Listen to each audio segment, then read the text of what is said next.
네, 오늘은 전도서 7장 19절 20절 말씀을 공부하겠습니다.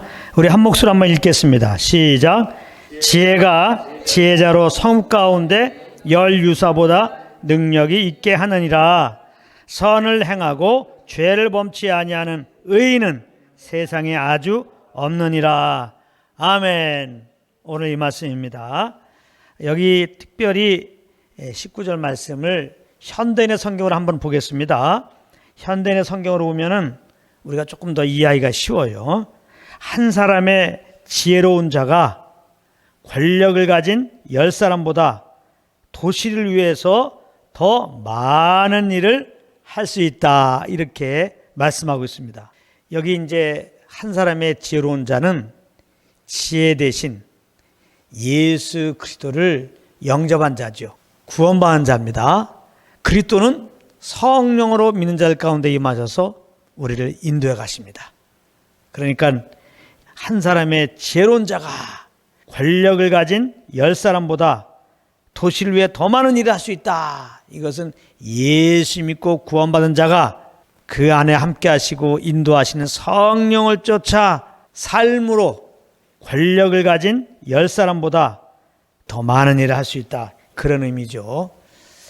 여기서 더 많은 일을 한다는 것은 아무리 권력을 가지고 그 권력 노릇 잘해도 영혼들을 살릴 수 없죠.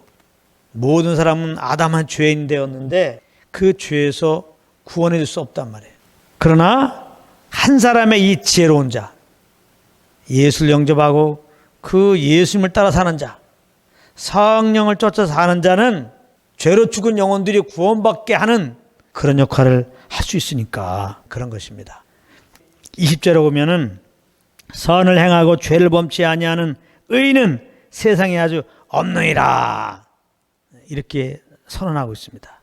모든 사람들은 다 죄인이라는 말이죠. 사람들 가운데 선을 행하고자 하는 마음은 있을지 몰라요. 그리고 나아가서 그 마음 따라 몇 가지 선을 행할 수는 있어요.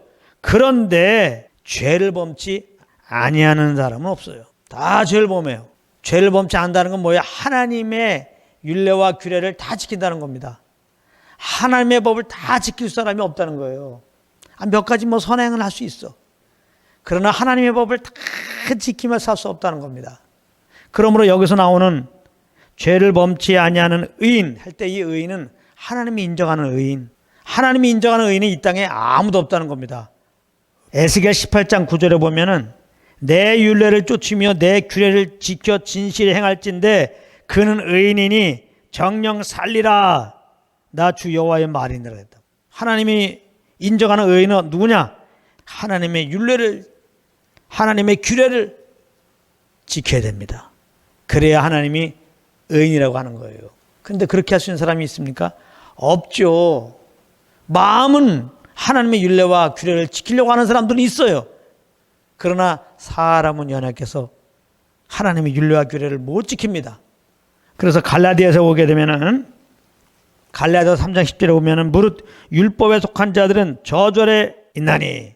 율법에 속한 자들이라는 것은 율법을 잘 지켜서 하나님께 의롭다함을 얻어야지 하고서 율법을 자기 힘으로 자기 의로 잘 지키려고 하는 자들을 말하는 겁니다. 율법 행위에 속한 자들은 저절에 있는 것이다. 기록된 바 누구든지 율법책에 기록된 대로 온갖 일을 항상 행하지 않은 자는 저절에 있는 자라 하였음이니라. 여기 보세요. 율법책에 기록된 대로 온갖 일을, 율법에 613가지의 계명이 있죠. 한 개도 빠짐없이 그 모든 계명을 항상 행하지 아니하는 자는 항상 행하란 말이야. 항상. 율법에 한두 계명이 아니라 모든 계명을 그것도 어쩌다가 한번 지키는 게 아니라 항상 율법의 모든 계명을 항상 지켜야지 그게 의인이라는 거예요.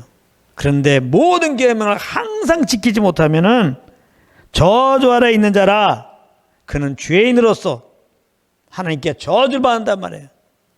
그래서 그 죄로 말미암아 한번 죽고 하나님의 심판받고 영원한 불구덩이에 가게 된다는 겁니다. 11절에 또 하나님 앞에서 아무나 율법으로 말미암아 의롭게 되지 못할 것이 분명하니 그랬어요. 아예 선언했어요.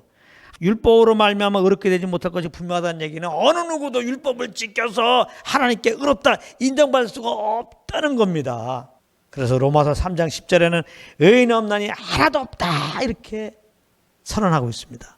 이걸 잘 아셔야 돼요. 그건 이 말씀을 정말 깨달은 자라면 어떤 일을 안 해요. 내가 의인 되려고 어떤 노력은 안 한단 말이에요. 이는 의인이 믿음으로 말미암아 살리라. 우리의 의로는 절대로 구원에 이를 수 없습니다. 구원에 이르는 방법 중에 하나가 율법을 지키는 거예요. 그런데 그걸로는 절대 의롭다고 볼 수 없어요. 그래서 로마서 3장에 보게 되면 율법 외에 한 의가 나타났으니 그랬어요. 예수님은 하나님의 의로 이 땅에 오셔서 율법을 다 지키신 분이죠. 예수님은 정말 율법으로 흠이 없는 분이에요. 죄를 알지도 못한 자라 그랬어요. 예수님이 왜 오셨어요? 죄로 말미암아 사망 아래 있는 우리를 주에서 구원하시려고 이 땅에 오셨단 말이에요. 하나님은 우리를 사랑하셔서 그 아들을 보내시고 때가 되매 죄를 알지 못하신 그 아들에게 우리의 죄를 대신 짊어지게 하시고 십자가에서 피 흘려 죽게 하셨다고요. 그리고 우리가 하나님 앞에 의롭다 인정받기 위해서 3일 만에 부활케 하셨어요. 그래서 누구든지 내가 주인 된 거 회개하고 이 십자가에서 죽으시고 부활한 예수님을 구주로 영접하면 믿으면 하나님은 죄 용서하시고 영생 주시고 의롭다 이렇게 인정하신다는 겁니다. 할렐루야. 그래서 믿음으로 말미암아 살리라. 이것은 영원한 효력입니다. 우리가 예수님을 구원받는다면 조금 잘못 살으면 그거에 대해서 하나님이 정죄하시고 아이고 내가 잘못 생각했지 이렇게 구원에 합당하지 않는 이런 자를 내가 죄 용서하고 내가 영생 주고 아이고 내가 의롭다 했구나 아이고 잘못했다 내가 이렇게까지 구원 베풀었는데 여전히 죄 가운데 거하는구나 여전히 내 말 따라 못 사는구나 너는 구원 취소다 다시 심판받고 불못에 가거라. 이거 말이 안 되는 겁니다. 그렇게 만약에 한다고 그러면요 우리는 처음 갈 사람 아무도 없습니다. 요즘에 다른 복음이 마치 진리인 것처럼 선포돼 가지고 예수님을 구원받은 다음에 우리가 천국에 들어가는 길은 그 믿음만 갖고 안 되고 뭔가 똑바로 사는 어떤 행위 그런 행위들이 있어야 한다고 지금 열을 내고 있는데 아닙니다. 만약에 우리가 믿음으로만 구원받는다. 믿음으로만 구원이 유지된다. 믿음으로만 천국 가는 것이 아니라 예수 믿고 구원받은 다음에도 이제 천국에 들어가는 어떤 과정들이 있는데 거기에 들어가기 위한 어떤 열매들이 있는데 그 열매를 내지 못하면은 그런 믿음 플러스 우리의 선한 어떤 행위들이 없으면은 지옥 간다 그러면 다 지옥 가는 거예요. 한 번 하나님이 예수 믿는 자들 의롭다 그러면 영원히 의롭다를 얻은 거예요. 의인이 믿음으로 말미암아 살리라 그랬죠. 믿음으로 말미암아. 그러니까 우리가 이 사실을 알게 되면 너무 자유한 거예요. 아, 내 의로 주님 섬길 이유가 없구나. 내 의로 하는 것은 하나님이 제일 싫어하는 거예요. 믿음으로 할 때, 성령의 이끌림 따라 할 때 그것이 정말 주님을 위해서 하는 거예요. 내 의로 하면 그게 다 나를 위한 거예요. 겉으로는 주님을 위하는 것 같으죠. 어떻게 보면 내 의로 하는 사람이 더 열심을 보일 수 있어요. 욕심이 있어갖고.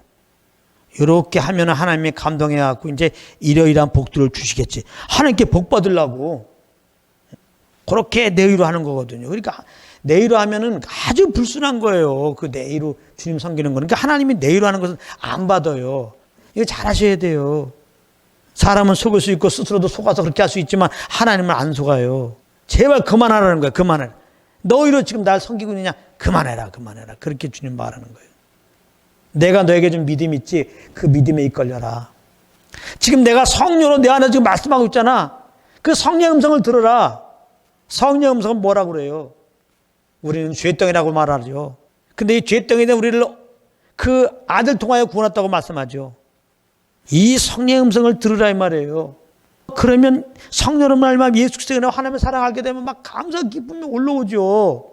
무슨 하나님께 딜을 하게 됩니까? 나를 죄에서 구원하신 주님 그저 감사 기쁨밖에 없죠.